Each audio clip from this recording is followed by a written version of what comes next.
guys, Dr. Drwendydearborne here from You and the Laws of Attraction. Well guys, welcome to this podcast called You and the Laws, that's laws plural, of attraction. So guys, for those of you who are new, welcome. For those of you who are returning, hey, what's up? Guys, this podcast, this show is all about me. It's all about you. It's all about us understanding how powerful our choices are. This is whether we make our choices consciously or whether we make our choices unconsciously, which I am sad to say most people walk around in making unconscious choices in their life. That's why you can kind of wake up and say, how did I get here? You know, I'm always saying that. You know, it's like, how did I get here? This is something that many people say, I don't understand what happened. I don't understand the sequence of events that brought me to this. I thought everything was all right. Your life is built upon the choices that you make. Okay, guys, bottom line. Your life is built upon the choices that you make. So today, now, this minute, in this moment, in this present moment, I'm going to say to you, make the conscious choice. Make the conscious choice to take your life back. And what I mean by that, take your life back. Take your life back by taking control, conscious control of the choices that you make. As I said a moment ago, we spend our lives making or living, being dragged along by unconscious choices that we make. And these unconscious choices, let me just say this. These unconscious choices that we make, they really are in the best interest of self. Because yourself, your inner self, your higher self, your God self, whatever phrase you fill in the blank feels right for you. But that inner self that has that soul knowing is literally going to take you on a pathway so that you can fulfill your destined purpose. You came here to do something. And that thing that you have come here to do is like a magnet pulling you. So my thing to you is this, guys. Why not make conscious choices? Why not take your life back? Why not take complete ownership? And I really mean this, take complete ownership of your life. You see, when you have ownership of your life, ownership is synonymous with responsibility and accountability. You can't really cut those two up, or three up, especially when you come from the angle of ownership. When you take responsibility for something, you can, really debate about the ownership. You can debate about whether or not you're accountable. But when you take complete ownership of you and your life, you take responsibility and you sure as hell are accountable. So that being said, guys, what do I do? I am a choice and clarity expert. I assist people with finding out what they want, finding out the choices that they want for their lives. I assist people in finding clarity around that choice and also clarity around what is going on in their life. And the biggie, what they are wanting for their life. That's huge. That's absolutely huge. And that's what I do. It's something I'm passionate about. It's something that I know is needed because everybody here on the face of this planet is making choices, consciously or unconsciously. And I'm of the opinion that because your life is choice-based, that's how you live, that you should be able to make choices in the best interest of self, consciously. I mean, guys, really, isn't it? It's kind of rough, when you kind of say to yourself, how the hell did I get here? How did this happen? With all the knowledge I have, or all the smarts that I have, or every resource that how did I get here? Well, you got there because you're not making conscious choices. And I will say this, guys, not every choice you make is going to leave you with the warm and fuzzies. For those of you who used to listen to My Life, My Choice podcast, you'd hear me say that frequently. They're not always going to give you the warm and fuzzies. So if that's what you're looking for, you're going to be dragged along subconsciously. Choice making is about your authentic self. And your authentic self is about you living a purpose-filled and purposeful life. You're here for a reason, not just because. And it's an important reason. It's an integral part to how the universe works. That's how important it is. You know, many people see themselves as this little cog in this wheel, or this small nut, screwdriver, well, hey, small screwdriver, small nut, small screw, what have you. They see them as this minuscule thing. But it's that little bolt that was loose or fell off that made the plane drop out of the sky. It's that little washer that allowed the ship to take on water and sink. Everybody has an important role to play in the universe as we know it to be. Well, that being said, guys, that's my soliloquy. But that being said, welcome to the show. Once again, my name's Dr. Wendy Dearborne, and I'm going to be with you for the next perhaps 30 minutes, 40 minutes, and or I'm freestyling these days, however long it's going to be, but no longer than an hour. I'll say that, no longer than 60 minutes. So what's today's show all about? What is today's show all about? Well, today's show is all about authority. Who is the authority in your life? And I've got a couple of questions for you. Who has the authority over your life? Who has authority over you? Well, guys, the word authority really comes from the word author. And I'm looking at dictionary.com, and one of the actual definitions is the maker of anything, creator or originator, create or design for, somebody who actually writes something, they're the author of it. And so, guys, my question to you is this: who is the authority on your life? Who has control over your life? Who has the power to determine what goes on in your life? Who has command of your life? Who has the right to delegate in your life? Who has that? You see, guys, it's really funny. I had told this story. This was many, many years ago.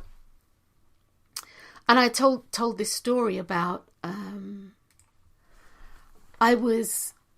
oh gosh, guys, this is ages ago. And I say ages. This has to be about 40 years ago. Actually, maybe a little longer. Woo! I'm getting up there. And it has to be about 40 years ago.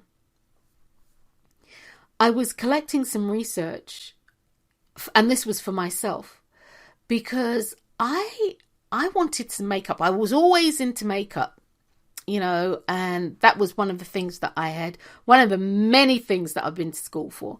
But I was always into makeup, and I couldn't understand why at the age of sort of like 19, 18, 19, what have you, I couldn't understand why I couldn't find colours that complemented my skin tone. I couldn't figure it out. I mean, even back then, you go into any of the major departmental stores, and that included Woolworths. And where I'm from, it would have been Littlewoods, the Co-op. Let's see, we got Debenhams, John Lewis's, and the list goes on. Right?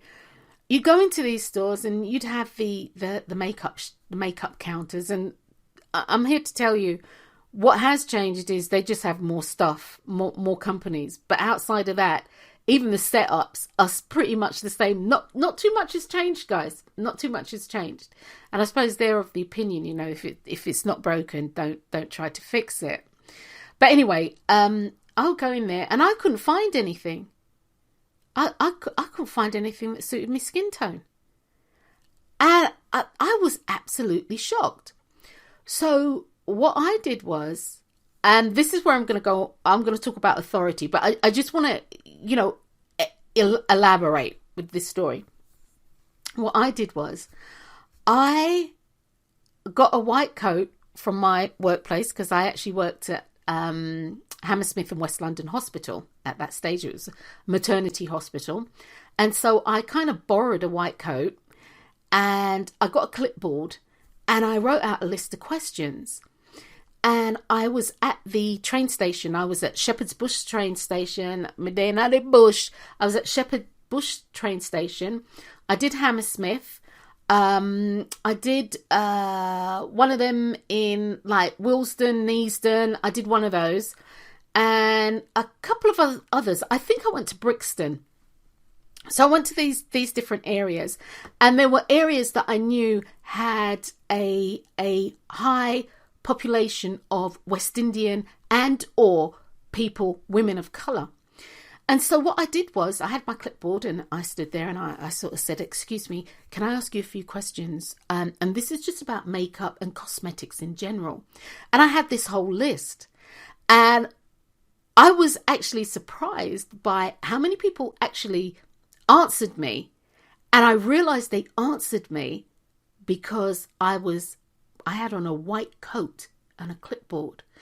In addition to that, based on the fact, God bless Mrs. Calvert, for those of you who've listened to my previous show, My Life, My Choice, you'll hear me talk about Phyllis Calvert. God bless her. She taught me how to present myself with authority. And when you present yourself with authority, people have a tendency to listen. And so I got all this document, this information. And this was ground level information. And I took it, I compiled a graph, and that was with the help of my dad, because maths really wasn't my strong suit. So I compiled a graph, and I actually wrote to the major cosmetic houses. And I'm talking about major cosmetic houses. And I was appalled. I mean, literally appalled by the response that I received. And basically the response said, and I don't know if that's true today, I couldn't tell you, but basically the response that I got back from them was, "You're not our market. You're not our target market. So we're not interested." I was like, wow. But anyway, where I was going with this is authority. When you present yourself in such a way that you are an authority on what it is that you know, or what it is that you are doing, people, based on the fact of how we are trained, if you will, how we are raised, how we are perhaps indoctrinated, might also be a really good word here. People respond, and they respond, and they really do respond. Now, I do recognize that many people, or many groups of people, or we as a people, wherever we are, right? Whoever you are, wherever we are in the world, we as a people recognize leadership. We recognize leadership. And not everybody can be a leader. It's not everybody's forte. Not everybody can be a leader because people just don't like that kind of responsibility. They don't want to have to make those decisions. And that is something that I think is really important. Man must know their limitations. When you know your limitations, you actually know your strengths. And this makes you a formidable person because you know who you are. So many people, they look to and look for leadership. That doesn't mean to say that because you're looking for leadership that you can be led by the nose. That's not what I'm talking about. But they're looking for leadership. And in that leadership, they're looking for somebody really who's organized. Somebody who will take the reins and move forward in a way that is, satisfying or satisfactory to the people who are following. And this is what they do. But anyway, authority. I did this whole thing with the clipboard, and I was amazed because I know if I had been out there with my jeans and a crop top and my hair afroed or whatever it was at the time, curl, whatever it was at the time, etc., people would not have responded the way in which they did.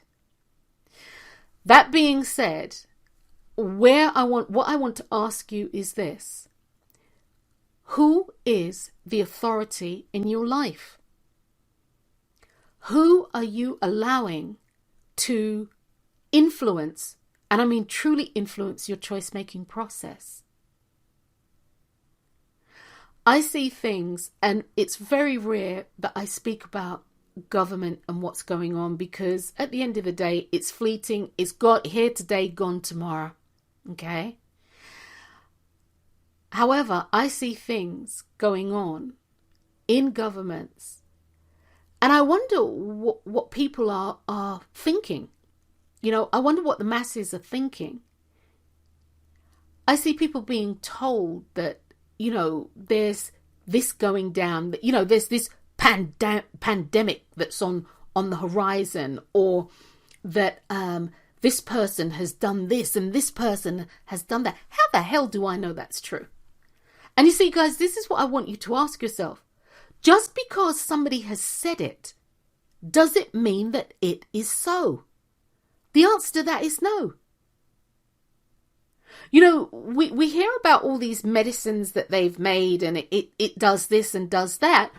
And then tutus, or in a year or two, you see, if you or a loved one, this always is, if your loved one has died, what kind of English is that? But if your loved one has died because of taking XYZ, cool, Dearborne, and Dearborne, we want to hear from you. There's a class action lawsuit. But people started taking this stuff because they were told by someone in authority who has influence over their life that it's safe to take it. Or what they say now, which to me is a real kicker, what they say now is that, well, the actual side effects outweigh the need that you have. So it's better to take this and then deal with the side effects. Now, because this is the type of show that it is, and I'd have to beat myself out for about a minute if I really told you what I felt about that. So without beeping myself out, I'm going to say to you guys that that is wrong on so many levels. Once again, who is the authority on your life? Some of the things that they say, and I really mean this, some of the things that they say, they are so absurd. They're so absurd. But yet still you will have people who, well, they said it on the news.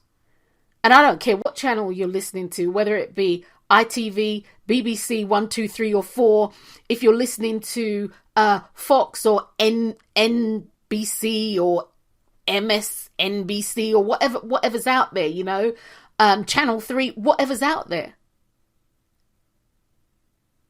Just because somebody said it doesn't mean it is so. And that includes me. Whatever you hear on any of my podcasts, whether it be podcasts from the past, this podcast, or anything that I do in the future, what I'm here to tell you is do your own due diligence. Do not be led around by the nose. Because what happens is people start falling off of a cliff. Look, I'm going to break it down this way. You need to be the authority on your life. Point blank.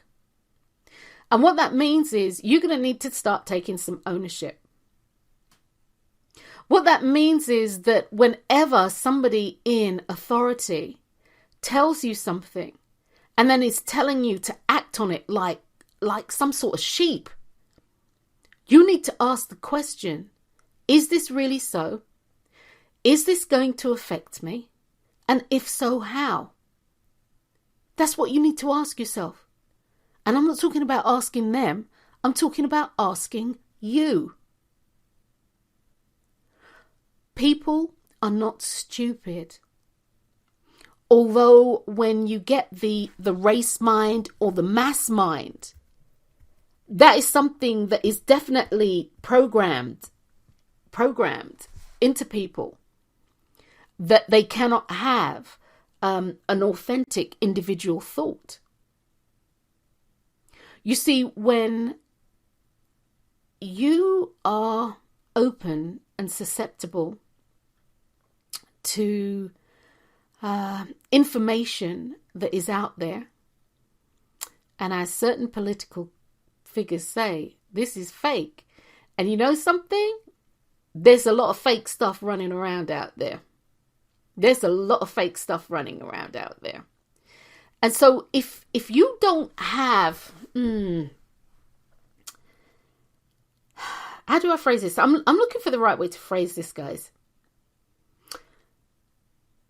If you don't take the time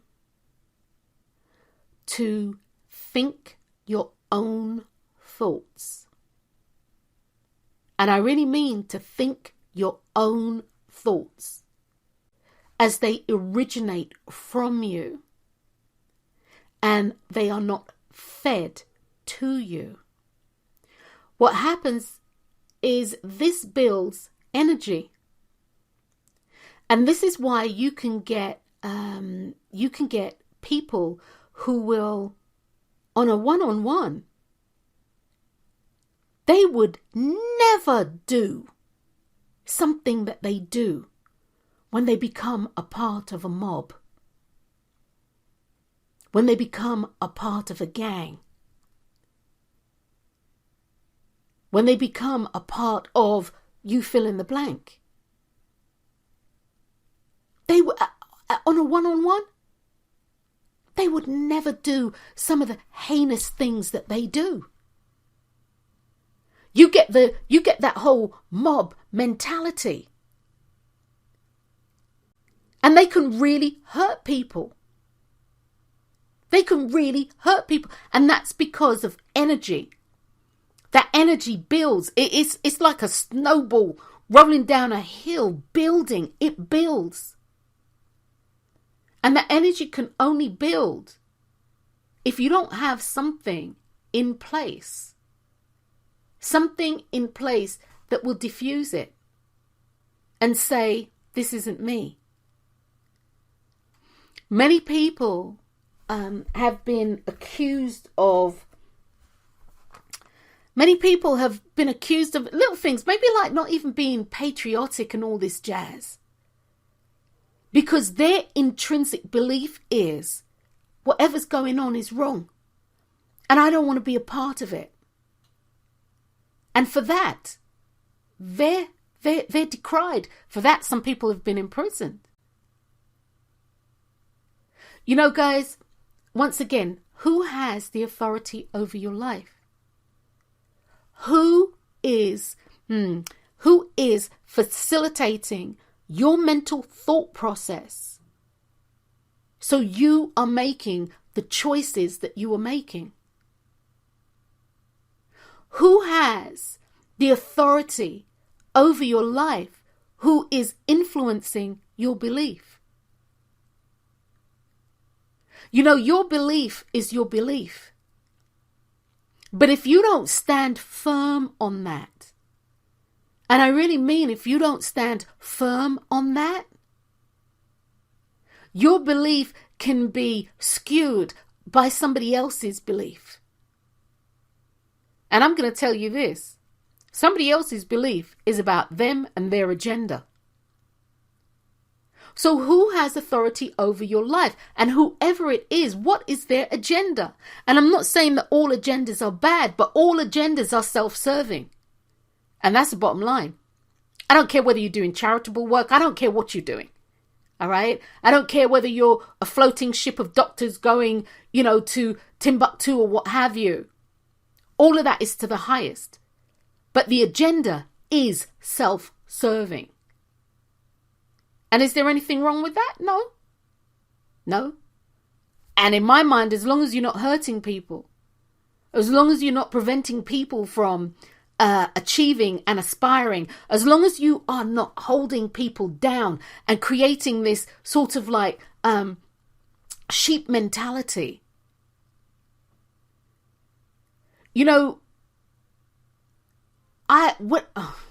Okay, guys, one of the things that I like to say to you is this.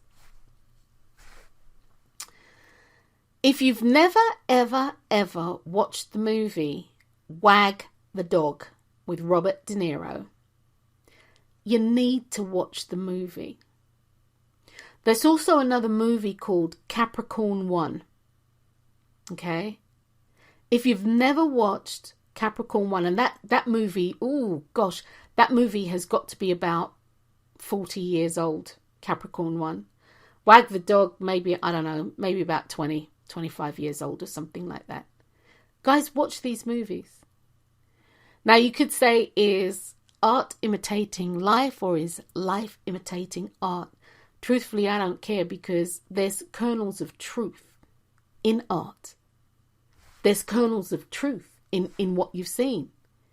And it's staggering. It's mind-blowing. How is it that today there's this huge problem?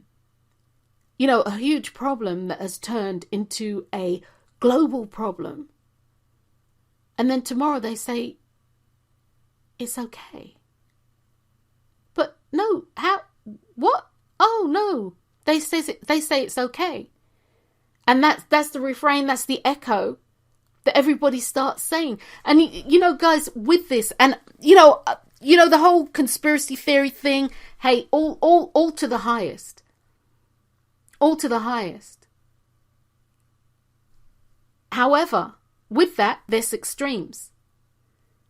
And with that, you need then to know who is the authority on your life. Who is the authority that you are allowing to influence you? My mother would say, and I know, guys, you've heard this saying, or I'm going to make that sweeping statement, there is no smoke without fire.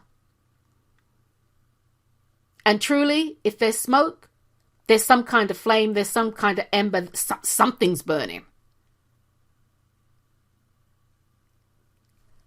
Guys, it's time to take your life back. It's time for you to declare that you are the authority on your life. If you like where your life is going, as the authority on your life, good for you. And the question then to ask is, how does it get better than this? Or what does it look like for it to get better than this? If you do not like the way that your life is going, it's time for you to become the authority on your life. It's time for you to become the person who delegates, the person who determines, the person who commands, the person who adjudicates, the person who within themselves settles issues and or disputes, the person who has the right to delegate what it is that they want to delegate. The person who has the legal power to enforce upon self what it is that self wants to do. The person who has the ability to create what it is that they want. The person who has the ability to be the maker of things that happen or the things that manifest in their lives. You are the originator of your life. Your life starts with you. Your life ends with you. Everything in the middle belongs to you. And when you come out on the other end, it is still all about you. I've spoken many times about people and the blame game. People in the blame game. Guys, stop blaming people for your life. Stop blaming people for your life. I read, oh my God, I wonder if I can pull this up. Yesterday, my niece had posted something. I don't know if I'll be able to pull it up. But yesterday, my niece Clara, let's see. Clara. Yeah, here we go. Yesterday, my niece had posted something. And that's Clara. And it was about it was written in the Elephant Journal, this elephantjournal.com. And it was an article that was written by a psychologist, I believe. Her name was Parchment. And the article said, telling people to forgive is gaslighting in disguise. So, I flicked on the article, and guys, believe me, when I see this stuff, I do actually read. I actually read a lot of this stuff. And it was saying that forgiveness, there are detrimental and toxic aspects to forgiveness. And I was reading, and I read things like the victim becomes in charge of letting go of the consequences of another person's cruel and selfish action. You know something? I should do a whole show on this, right? The victim becomes in charge of letting go of the consequences of another person's cruel and selfish actions. And I kept reading, and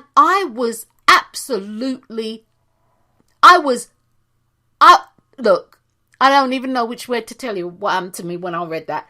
But I was absolutely stunned. I was stunned into speechlessness. And I'm like, this is a psychologist?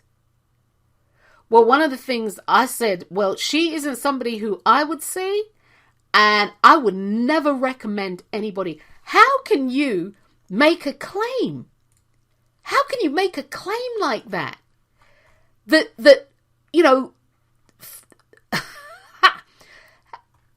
look, see, guys, I can't even get it out. The victim becomes in charge of letting go of the consequences of another person's cruel and selfish actions.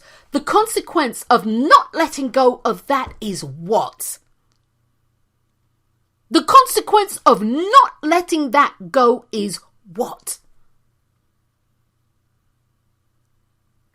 That is me drinking poison and sitting there waiting for you to die. How does that help you or anybody else?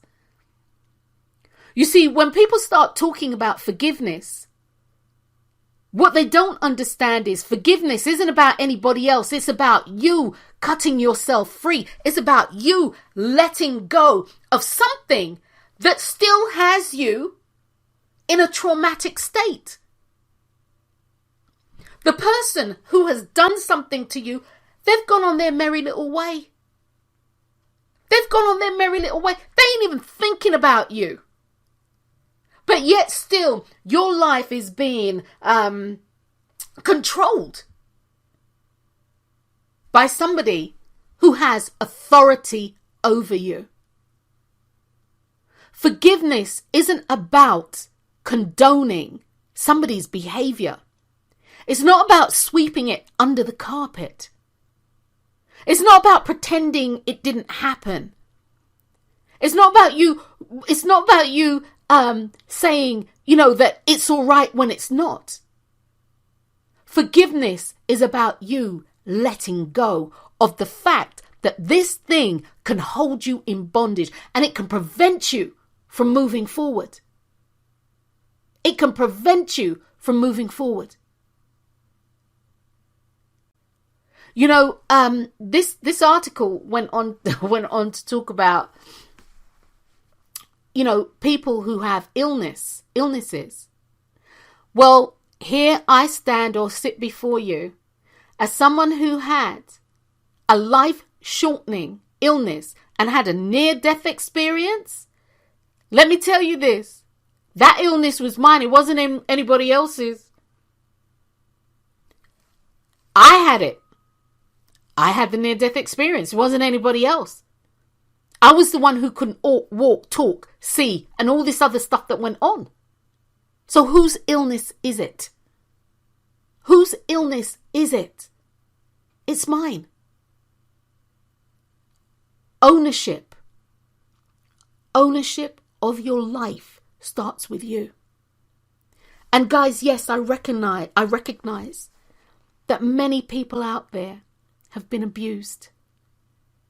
Many people have been abused through childhood, through their teenage years, into their adult life, or throughout their entire adult life. Yet still, even with that, you can allow the abuser to still continue to hold you in bondage. There was in a chapter of a book or whatever I was working on, I wrote about this woman. We'll call her Sharon. Actually, I think that's what I called her in the work as well. We'll call her Sharon. And Sharon had issue with her mother. Serious issue with her mum. Serious. I mean, like serious. And she was talking about her mum. I was in the beauty shop. And I think my stylist at the time, her name was Barbara. And I was in the beauty shop and Sharon was talking about her mum in really not glowing terms. Really, really not glowing terms. And I actually opened my mouth to say something. And my stylist at the time, she really shook her head. Like, no, don't engage. But Wendy, being Wendy, I simply asked the question, why have you talked to your mum about this? And it's really funny because my stylist really looked like she wanted to stab me in my jugular with her scissors because I just opened the floodgates. And she started talking, and then I come to find out that her mum was already deceased. Her mum had already been deceased. I mean, one of the things that she said to me, and I remember this clearly, was, if I was feeding my baby with a bottle, holding my baby, feeding my baby with a bottle, vacuuming the floor, cooking dinner, and doing the laundry at the same time, my mother would have criticized me and told me how useless I was, basically. And I looked at her and I was like, well, are you useless? Well, no, that's the point. Blah, blah, blah, blah, blah, yada, yada, yada. But. As a consequence of this relationship that she had with her mum, which was clearly toxic, her and her son's relationship was at loggerheads too. And as a result of that, she wasn't able to see her grandkids because she, I'm going to make the sweeping statement, was very critical of her daughter-in-law. And her son put his foot down. That's how you break a cycle. You put your foot down. He put his foot down. So as I listened to her, as I listened to her, I quietly asked some probing questions. And she got really pissed with me. Because the questions were really designed for her to start seeing she needs to start taking ownership of her life, especially as her mum is no longer with us. You know, her mum had been... Look, her mum had died several years. And she was really mad with me.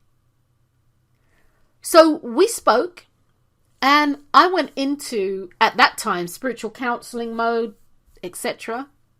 And I knew she was mad because I gave the plate that she was holding back to her. You've allowed an authority who is no longer with us to still control your life.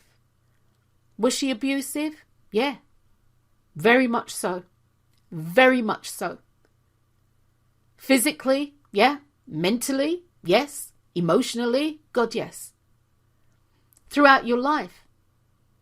Your actual marriage disintegrated several years ago because you could not let go of this. And letting go, guys, I'm not saying it's easy. But when you make a choice to take control of your life, when you make a choice to forgive, I'm not saying, and I'm not talking about forgive and forget not being the thing or whatever they say. I'm talking about forgive and be at peace with. You can change your life. And I'm going to come back to Sharon in just a minute. Forgiveness is all about you. It's all about you taking your life back. And as contrived and upside down and contrary, that's the word I actually wanted, as contrary as this may sound, as harsh, perhaps, some people will take this, as this may sound, you must first forgive yourself for allowing self to take. And I'm not saying, because as a kid, sometimes, God knows, as a kid, sometimes you got to take it, right? But to forgive yourself for how you have allowed yourself to let that situation impact your life negatively. And I'm talking about your life negatively. I'm not talking about forgiving the circumstance. I'm not talking about forgiving the behavior. I'm not talking about condoning the behavior. But I'm talking about forgiving yourself. Because for most people, in my professional opinion, the trauma from abuse or whatever it is that's been going on, the trauma from that is most people's impudence to be effective. And when I say effective, most people's ability to be able to shield themselves, most people's inability at that time to stand up for self. And that's what they see. That's the thing that holds them in that cycle. The inability to, you fill in the blank. The inability to say no, the inability to run away, the inability to clap them back, slap them back, the inability to do whatever it is that you now know or you now think you should have done. Well, you need to forgive that. Because there were many things that were going on. And you need to forgive that. And know that if that presents itself in your life now, you have the ability to do. Fill in the blank. All right? So, for many people, this is really hard. Because it sounds like you're being blamed. It has nothing to do with blame. It has absolutely nothing to do with casting aspersions and blaming. It is so far removed from that. it has nothing, because something in her article, she was talking about shaming people. It has nothing to do with that. Forgiveness is freedom. And I speak this from personal experience. Owning my life. Guys, look, I've said this before on many podcasts. When I had my near-death experience, I was shown a mural, a wall, if you will, of, like all the things that I had done and all the things that I had done in my life up until this point. And all the things that had happened to me, I blamed everybody. From my ex, to my friends, to my parents, to the people, to the government, to the school, to the teachers, to the road sweeper, to the person who broke the bottle, to the this, to the... I blamed everybody and anybody instead of taking ownership for my life. And one of the questions you will always hear me say is, what did you do? Because that's the question that I was asked. Okay, we hear the situation. We hear the scenario. Actually, you could see it, believe it or not. It was amazing. You could see everything unfold. And then it's like, yes, we see that one said this one said that one did this one did that. But what did you do? Well, because no. What did you choose to do? And that's the long and the short of it. You are the authority on your life. Because at the end of the day, your life begins with you, the middle bit is you, the end is you. And you will review you. You will which is why we're always analysing stuff. Analysing ourselves, because intrinsically we know that this is something that we'll do. We will analyse self. We'll analyse self.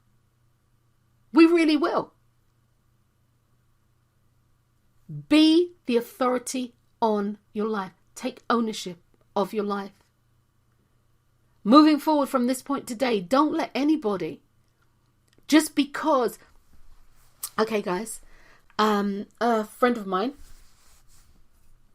one of their parents has just been diagnosed with cancer. The cancer, they believe, has been caused by them having taken medication for the best part of their life. And this medication, they believe, has contributed greatly to the cancer. Now they're looking for another medication, and this morning, believe it or not, I looked at the medication and I read all the pros, and God knows I read all the contraindications. And one of them, well, several of them said that, it's carcinogenic. It has the potential to be carcinogenic.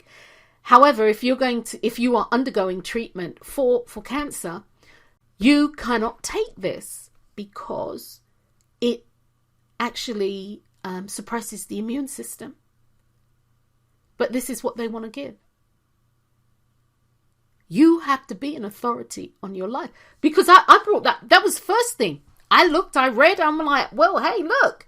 Do you see where there's a conflict here? Do you see where there's a conflict here? Take control of your life. Take your life back. Become the authority on your life. You do this by literally knowing what it is that you want. You literally do this by... look, I have people who say, why can't they just fix me? What? No, baby. That's not how that rolls. You cannot give your life over to anybody like that. The only person who can fix you is you. And believe it or not, you're not broken. You're just a little scuffed up. The only person who can fix you is you. And once again, you're not broken. So guys, I just wanted to say that to you. Be the authority on your life. The other thing was Sharon. I saw her maybe about a year later, and I was in Albertsons, and I saw her in Albertsons, and I thought to myself, oh God, I wonder if she's going to speak to me, or if she even remembers me. So I did my usual. I was like, hiya. I was like, oh, hi, how are you?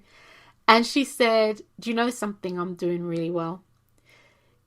And she said, I was really, really angry with you when I met you at the hairdresser. And I said, yeah, I'm aware of that. She said, but I want to thank you because I actually thought about what you said. Even in anger. See, anger can be a motivating and inspirational factor in people's lives. All right. So she said she thought about what I said, and she said she truly started working on it. She'd been seeing this is what I mean. She'd been seeing a bloody psychologist for God knows how long. God knows how long. And she was stuck in a loop. But anyway, so she said she thought about what I said and she started working on it. She started working on herself. She started doing self-help stuff.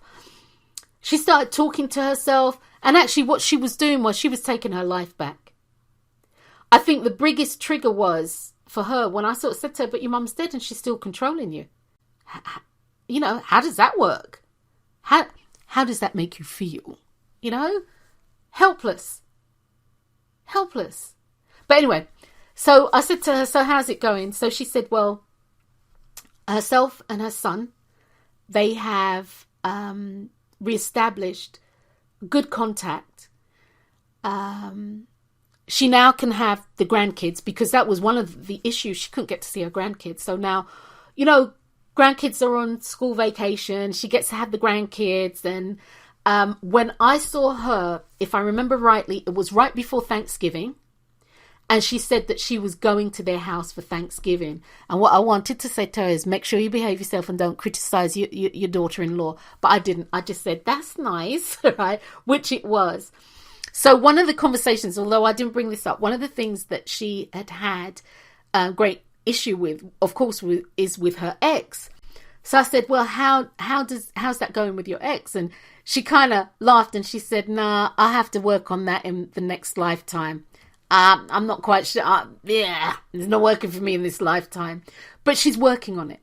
And that's the major thing. She is now the authority on her life. She has taken her life back.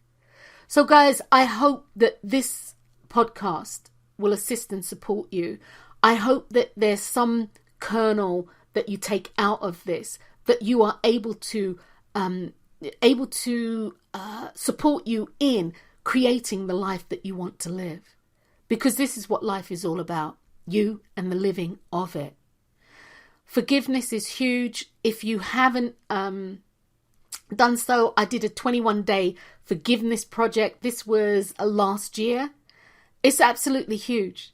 And look, guys, I cannot even begin to tell you the freedom that comes with it.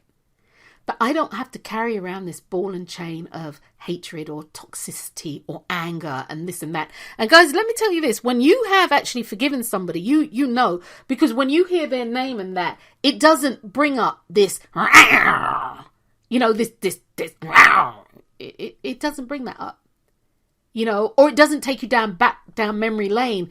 I should have said this because they said that. And it doesn't do that. They're a passing thought in your mind. And if so desired, you can shower them with blessings, sweetheart. And I don't mean bless you. I mean shower them with blessings in the hope that they too are experiencing the miracle of freedom that you are experiencing. Guys, you are an authority on your life. Take control of your life. Be the person in the white coat. Be the person who determines what goes on in your life and for your life. Be the person who is the author of your life. Be the person who is writing what it is writing the script for your life. Be the person who commands your life. Be the person who settles issues and disputes that come up in your life. Stop being the person who is drinking poison and expecting others to die. That ain't never gonna work.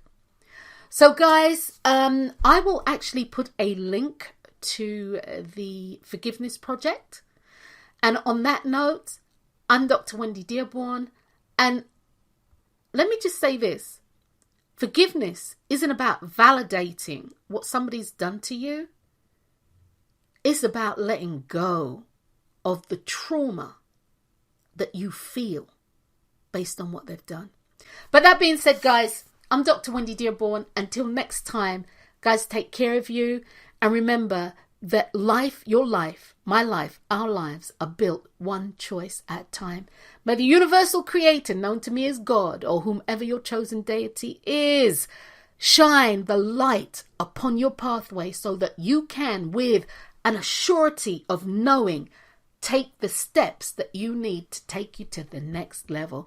Until next time, guys, I'm Dr. Wendy. I'm Dr. Wendy. I'm trying to get it out. I'm Dr. Wendy Dearborne. Peace.